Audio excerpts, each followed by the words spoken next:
અમે આ સુલતાનપુરના બીજા તળાવ પર આવ્યા છે। માદરિયા ફળિયાના આ તળાવો છે અને એ તળાવ એક તળાવ તમે બતાવ્યું, આ બીજું તળાવ આપ જુઓ। આગળ જે પહેલું દેખાય છે પહેલું લેયર જુઓ તો પહેલું લેયર એ ઓછામાં ઓછું 20 ફૂટનું છે। 20 ફૂટ પછી પાછું બીજું 10 ફૂટ અને 10 ફૂટ પછી મંડાકે અંદર બીજું 20 ફૂટ જ્યાં પાણી ભરાઈ ગયું છે। આ તમામ જગ્યાએ આ એક કોમન, હવે આજુબાજુ ક્યાંય પાણી નથી અને અહીંયા સ્પેશિયલી પાણી ભરવામાં આવ્યું છે અને એ પાણી ભરવા માટે સ્પેશિયલી કોતરો બનાવવામાં આવ્યું છે। એક ભાગ હજુ થોડો ખોદવાનો બાકી છે એટલે ત્યાં પાણી નથી ભરાયું કારણ કે એ માપનો ખોદ્યો છે અને એ માપનો ખોદ્યો છે એટલે હજુ ત્યાં ખોદવાનું કામ બાકી છે એટલે આ બીજા ટબમાં આ કદાચ ખોદવાનું ચાલુ થશે। પણ આપ જુઓ છો તે રીતે આ આખો તળાવનો એક આ ભાગ આખો ખોદાઈ ગયો છે, પાણી ભરાઈ ગયું છે। ચોક્કસ પુસ્તક શાસ્ત્રી આવા પ્રવીણજીને હું કહીશ કે પ્રવીણજી આજે તો કદાચ શુક્રવાર છે, રજા છે, કાલે શનિવાર છે, સોમવાર અને રવિવાર પછી સોમવારે અમે આપની કચેરી આવીશું। આ તળાવની ક્યારે માપણી થઈ છે? આ જેટલા તળાવ મેં બતાવ્યા છે એ પછી વેસમાની વાત કરીએ, વેસમાં તો આપણે દંડ ફટકાર્યો છે, એ જ રીતે આપણે ભૂલાફળિયાના તળાવો છે, એ જ રીતે જે સિમલકના તળાવો છે, આ સુલતાનપુરના આ બે તળાવો છે અને અન્ય તળાવોમાં આપણે ક્યારે માપણી કરી હતી અને માપણી કર્યા પછી ખોદકામ થયું છે કે કેમ તે આપણે ચેક કર્યું છે કે કેમ, એના જવાબ તમારે આપવા પડશે। તમે સરકારી પગાર લઈને સરકારી ગાડીઓમાં ફરી સરકારી કચેરીઓમાં એમને બેસીને પછી આ જ્યારે કોઈ જવાબ આપવાનો આવે ત્યારે આરટીઆઈ કરજો। આરટીઆઈ નહીં કરીએ અમે, તમારી ફરજ છે, તમારે અમને જવાબ આપવાનો આવશે ને જવાબ આપજો તમે। તે રીતે તમે લાઈવમાં બધાની સામે આવ્યા હતા ખુલાસો આપવા, તમે ખુલાસા આપજો તમે આમને કે આ શું હકીકત છે। તમે ત્યાં સ્ટુડિયોમાં બેસીને અથવા તમે ઓફિસમાં બેસીને કચેરીમાં અમને જે હકીકત કરતા તમને એમ કે કોણ જોવા જશે, પણ આ નવસારી લાઈવ છે। નવસારી લાઈવ સાચી વાતને 100% સલામ સાથે સ્વીકારે છે, પણ જ્યારે ખોટી વાત તમે કરતા હો તો તમને તમારી પર્દાફોશ પણ કરે છે। આ સમગ્ર પ્રકરણ જોતા એવું લાગે છે, મને એક જૂની વાર્તા યાદ આવે છે કે એક ચોર હોય એ ચોરી કરવા જાય છે, એ રીંગણાની ખેતરમાં ચોરી કરવા જાય છે તો રીંગણાની વાડીને ત્યાં જેને કહે છે વાડીની આગળ ઉભો રહે છે અને વાડીને કહે છે, વાડી રે વાડી કેમ છે વાડી? વાડી રીંગણા લો 2-4, જાતે જ પૂછે છે વાડીને આવી રીતે અને પછી જાતે જ વાડી બનીને જવાબ આપે છે। શું કરવા 2-4? લઈ જા ને 10-12 એમ વાડી જાતે જ, એટલે જાતે જ ચોર, જાતે જ વાડી અને જાતે જ પાછો ચોરી કરવા અને પાછું એટલે એવું કહેવો સાબિત કરતો હતો આ ચોર કે મેં તો વાડીને પૂછીને રીંગણા ચોર્યા છે। અને આ વાર્તા બહુ બાળ વાર્તા છે, આ બાળ વાર્તા આપણે બહુ સાંભળી છે। એ જ રીતે એ ચોર પાણી ભરવા જાય છે ત્યારે કુવાને પૂછે છે, કુવા ભરું 2-4 બેડા પાણી? તો કહે છે ભરને 10-12 બેડા પાણી। એમ અહીંયા આ ચોરો જાતે જ સરકાર બને છે, જાતે સાહુકાર બને છે અને આ ખાણ ખનીજ વિભાગની સમક્ષ પૂછે છે કે અમારે ખોદકામ કરીએ, ખોદકામની રોયલ્ટી લે છે, પરવાનગી લે છે। ગ્રામ પંચાયત આમાં મરેલું હોય છે।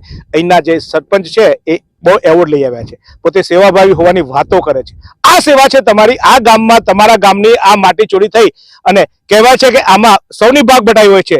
શશિકાંતભાઈ અહીંના સરપંચ છે, હું આક્ષેપ નથી લગાવતો પણ શંકા તો તમારી તરફ ઊભી થાય જ છે કે તમે અહીંયા આ રહો છો, ગામમાં તમે બંગલાઓ બાંધીને રહો છો, આ ગામના સરપંચ બન્યા છો, ગામમાં તમે કેટલું રહેતા હશો મને ખબર નથી, પણ ગામમાં આવતા હો જતા હો ત્યારે આ જોઈએ નહીં તમે કે અહીંયા આમાં ગામમાં મેં રોયલ્ટી આપી છે, ગામને મેં ટેન્ડર આપ્યું છે અથવા તો ગામને કોઈ ગ્રાન્ટ વતી આ તળાવનું ઊંડું કરવાની કામગીરી ચાલે છે તો ત્યાં ઇન્સ્પેક્શન તમે નહીં કરતા હો। અહીંના તલાટી ક્યાં જાય છે? એ તલાટી ઇન્સ્પેક્શન નહીં કરી હોય એટલે અહીંયા પેલી વાડી વાર્તા કે વાડી ચોર વાડી પાસે આવે જાતે જ એ વાડી બને છે અને કહે છે ચોર વાડીને જ કે લઈ જાય 10 વાર એમ। અહીંયા ભૂસ્તર વિભાગને પરવાનગી લેવામાં આવી, ગ્રામ પંચાયતની પરવાનગી લેવામાં આવી અને પૂછવામાં આવ્યું કે માટી કાઢી જાઓ તો ભાઈ કાઢી જાય થોડીક, બરાબર, એ થોડીકની જગ્યાએ શું કરવા થોડીક લઈ જાય ને બધી। અને એ રીતે આ બધા જ ચોરો માટી તો ચોરે છે પણ અહીંયા પાણી કેવી રીતે ભર્યું છે, એ પાણી પણ ક્યાંથી આવ્યું એની પણ તપાસ થવી જોઈએ। નવસારી જિલ્લાના કલેક્ટર પાસે અમને બહુ અપેક્ષાઓ છે।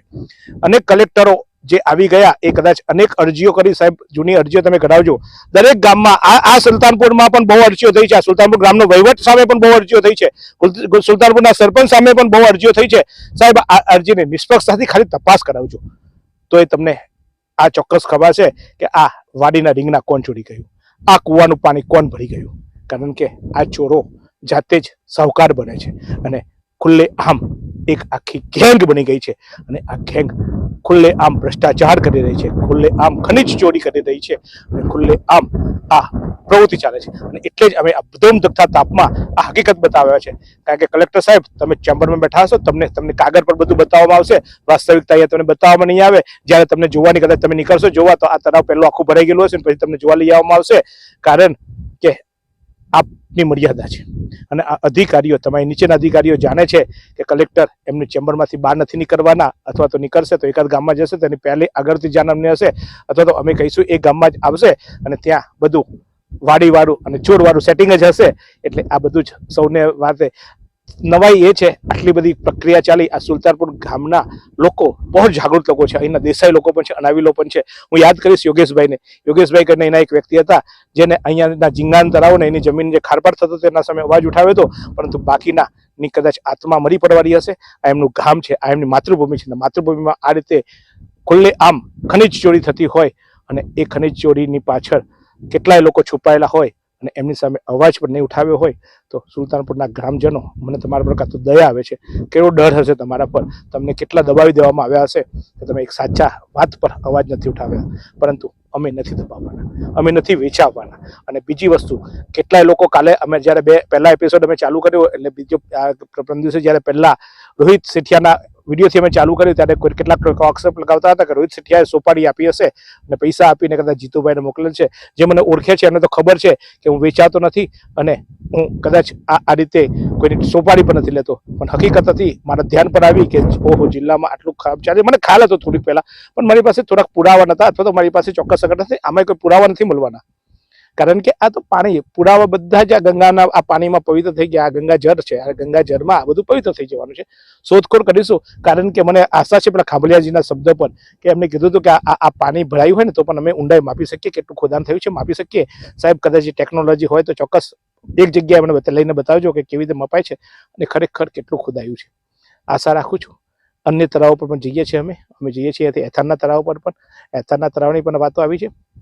તો મારે આ અત્યારે એટલા માટે બધાને ફેરવું છું, કદાચ કોઈને લાગશે કે ટોપિક લઈને શું ચાલે કે જીતુભાઈ એક વસ્તુ પાછળ કેમ પડ્યા છે, પણ મારે હકીકત બતાવી છે કે એક જગ્યાએ નહીં, આખા જિલ્લામાં જ ચાલે છે. હજુ તો આ માટીનું કૌભાંડ છે, આવા તો રેતીના કૌભાંડો પણ અસંખ્ય છે અને સાથે સાથે ક્વોરીઓમાં પણ અસંખ્ય ભ્રષ્ટાચાર થયો છે. ચોક્કસ ખનીજ ચોરી ખુલ્લેઆમ ચાલી રહી છે અને બે રોકટોક ચાલી રહી છે, કોઈ બોલનાર નથી. ખામલાજીના રાજમાં જાતે જ ચોર અને જાતે જ વાડી બનીને આ પ્રક્રિયા કરે છે. ત્યારે ફરી એક તળાવ તમને બતાવીએ છીએ કે કેવી ચાલે છે આ એક લોલમ પુલ. સુલતાનપુરના આ તળાવમાં અન્ય એક સમસ્યા પણ જુઓ છો. આ રીતે આ વીજ લાઈન અહીંયાથી પસાર થઈ રહી છે અને આ હાઈ પાવર વીજ લાઈન છે અને આ વીજ લાઈનના થાંભલાઓ અહીંયા આવ્યા છે. આ થાંભલાની આજુબાજુમાં એટલું ઊંડું ખોદાણ થયું છે, જ્યારે પાણી આવશે ત્યારે પાણીથી કારણે જો આ કિનારો ધોવાઈ ગયો તો આ આખો થાંભલો પડી જવાની શક્યતા છે. કારણ કે આ થાંભલો આપ જોઈ રહ્યા છો તે રીતે તળાવની બરાબર વચ્ચોવચ્ચ છે, આ બાજુ ને આ બાજુ. જરાક જો થોડું ધોવાતું આવ્યું એટલે ધોવાણ થવા માંડ્યું તો આ આખો આ થાંભલો ચોક્કસ પડી જાય એવી શક્યતા છે. આ આખા વીજ થાંભલો અહીંયાથી સપ્લાય થાય છે, ત્યારે આ થાંભલાની આજુબાજુમાં પણ એટલું ઊંડું ખોદાણ કરવામાં આવ્યું છે કે ધીમે ધીમે જો નીચેની માટી ધોવાઈ ગઈ અને જો પ્રવાહ, કારણ કે અહીંયાથી પ્રવાહ વહેશે, આ પાણીની આવક અહીંયાથી થવાની છે, પાણી આવશે તો આખો ફોર્સ આવશે અને આટલું બધું તળાવ ભરાય ત્યાં સુધીના ફોર્સ રહેશે. તળાવમાં પાણી ભરાશે ત્યારે હિલોરા પણ લેવાશે. ત્યારે જો આ કિનારો ધોવાયો અને આ કિનારના આપ જોઈ રહ્યા છો તે રીતે છેક આટલે સુધી એમને ખોદવાનું કંઈ બાકી નથી રાખ્યું. આટલે સુધી ખોદવાની કોશિશ કરી છે, પછી કદાચ એમને લાગ્યું કે આ વીજ કારણ કે નીચે જેસીબી ઉપર થતું હોય તો કદાચ ઝટકા લાગતા હશે કરંટના, એટલે કારણ કે આ વૃક્ષ બાવર પણ પાડી નાખવામાં આવ્યો છે. એટલે આ કયા પ્રકારે આ કામગીરી ચાલે છે અને તંત્ર આ બધું જ કેમ નથી જોતું એ મને સમજાતું નથી. ખાણ ખનીજ વિભાગ, રેવન્યુ વિભાગ, મામલતદારશ્રી, ગામના તલાટીઓ, અહીંયા વારંવાર આવતા અન્ય અધિકારીઓ, અહીંયા તો સારા પ્રવેશોત્સવ ચાલે, અન્ય કેટલાય પ્રવેશોત્સવ ચાલે, ત્યારે એમની આ નજરમાં નહીં આવ્યું હોય કે આ થાંભલાની આજુબાજુ, તળાવની વચ્ચે થાંભલો છે ને આજુબાજુ આટલું બધું ખોદાણ થઈ ગયું છે તો આ કદાચ જોખમી બની શકે. જ્યારે જોખમી બનશે ત્યારે તપાસ કરવામાં આવશે, દંડ કરવામાં આવશે અને દંડ થકી એક જાને સલામત રીતે બધાને છોડી દેવામાં આવતા હોય, માત્ર દંડ વસૂલવા કરવા માટેની અને પૈસા કમાવા માટેનો એક ધંધો થતો હોય, એવી આ શક્યતા ક્યાંક નિયમોને નેવે મૂકીને, ક્યાંક માનવતાને નેવે મૂકીને કામ થતા જોવા મળે છે. તો મેં અગાઉ કીધું તેમ કે આ માત્ર માટી ચોરી નહીં પણ પાણી ચોરીની પણ બહુ મોટી સમસ્યા છે. સબ ભૂમિ ગોપાલ કી, આ જ્યારે મેં અહીંયા શૂટિંગ કરતો હતો, એટલે કે મેં જ્યારે અહીંયા તળાવની વિઝિટ કરતો હતો, ત્યારબાદ મને સરપંચશ્રીનો ફોન આવ્યો, સરપંચ શ્રી શશિકાંતભાઈ, કે જેઓ અનાવલ ખાતે અત્યારે ભારતીય જનતા પાર્ટીના એક ટ્રેનિંગ કેમ્પમાં છે. એટલે કે એ ભારતીય જનતા પાર્ટીના સમર્થક છે એવું સ્પષ્ટ ક્લિયર થાય છે, કારણ કે એ ભારતીય જનતા પાર્ટીના અત્યારે ટ્રેનિંગ કેમ્પમાં છે. અને એમને મેં પૂછ્યું કે આ તળાવ જ્યારે ફોન પર મારી વાત થઈ ત્યારે મેં પૂછ્યું કે આ તળાવ જ્યારે ખોદાતું હતું ત્યારે તમે ચેક ના કર્યું કેટલું ઊંડું ખોદાઈ ગયું છે? તો કે અમે તો ખાલી એની રોયલ્ટી ચેક કરીએ, અમારી પાસે રોયલ્ટી આપી જાય એટલે રોયલ્ટી અમે ચેક કરીએ. હવે ટેન્ડર એને આપી દીધું, ટેન્ડર પ્રમાણે પૈસા ભરાઈ જાય, અમારે જોવાનું કેટલું ખોદી જાય, કેટલું ખોદ્યું અમને ખબર ના હોય. એટલે મેં એમને સવાલ કર્યો કે કેમ ખબર ના હોય? તમારા વિસ્તારમાંથી તમે એને કીધું હોય કે ભાઈ 10 વસ્તુ લઈ જવાની અથવા તો 10 ચીજ લઈ જવાની હોય અને કોઈ 15 ચીજ લઈ જાય તમારી જવાબદારી નથી આવતી. તો કે અમે તમને રોયલ્ટી જોઈએ, તમે રોયલ્ટીમાં શરતો હોય છે કે આટલું ઊંડું ખોદવાનું તમે ચેક નથી કરતા. ત્યારે એમને કીધું કે ના અમે એટલું નથી, તમે તો ખાલી રોયલ્ટી છે ને કેટલી તારીખ સુધી છે એટલું જ જોતા હોઈએ છીએ. એટલે કેવો જવાબ એ મને સમજાયો નહીં કે ખાલી અમે તો આટલું જ જોતા હોઈએ છીએ કે કેટલા પૈસા ભર્યા છે, પૈસા જ જોવાના, તમારે શું શરતો છે, શરતોને આધારે શું કામગીરી કરવાની છે જોવાનું કામ સરપંચનું નહોતું. મેં એમને કીધું કે મારે તમારું ઇન્ટરવ્યુ કરવું છે, પણ જો કે એ અનાવલ હતા એટલે સાંજે આવે ને જો આવે છે તો ચોક્કસ એમનો ખુલાસો અને એમના મારા જે સવાલો છે, એમને મારા મગજમાં જે સવાલો ઉભા થાય છે એમને પૂછીશ. પણ જુઓ આ કેટલી સરળતા કરી આપવામાં આવે છે.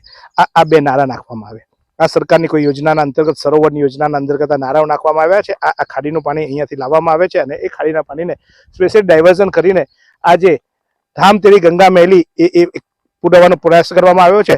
જો અત્યારે આ પાણી આમાંથી અત્યારે જયું છે 2-4 દિવસ પહેલા, એટલે કે અત્યારે પાણી ભરાઈ ગયા પછી હવે એવું લાગ્યું કે હવે એમનું જે પાપ છે ઢંકાઈ ગયું છે હવે, એટલે એ આ પાણી જતો રસ્તો બંધ કરી દેવામાં આવ્યો છે. અહીંયાથી આ ખોતરમાંથી આ સ્પેશિયલ ગરનાળા મૂકીને આ પાણી ભરવા માટે, કારણ કે જ્યારે ખોદાતો હોય ત્યારે તો પાણી ના જ હોય, એટલે ત્યારે પાણી ન જાય તેના માટેની વ્યવસ્થા કરી હશે.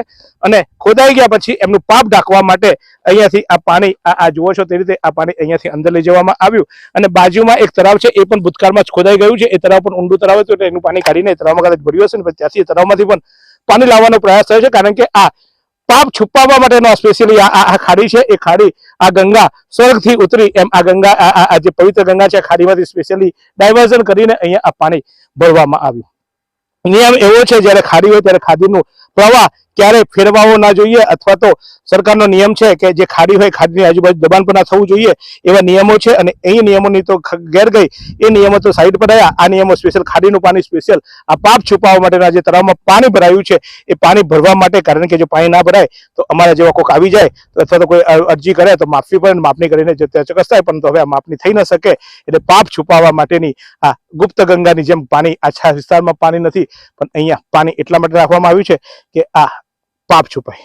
તો આવા અનેક સવાલો ઊભા થાય છે અહીંના સરપંચ સામે, ખાણ ખનીજ વિભાગ સામે, નહેર વિભાગ સામે પણ આ એક સવાલ ઊભા થાય છે.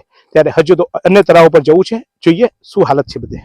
નવસારીમાં રાહત દરે ઉત્તમ સારવાર મેળવવાનું સ્થળ એટલે કેજલ life in multi speciality hospital, જ્યાં સામાન્ય ઓપીડી ઉપરાંત સર્જિકલ, બાળરોગ, સ્ત્રીરોગ, ઓર્થોપેડિક જેવા વિવિધ વિભાગોના નિષ્ણાંત તબીબો, અત્યાધુનિક સુવિધાઓ સાથેનું આઈસીયુ તેમજ મા કાર્ડ અને આયુષ્માન કાર્ડ હેઠળ સારવાર ઉપલબ્ધ છે.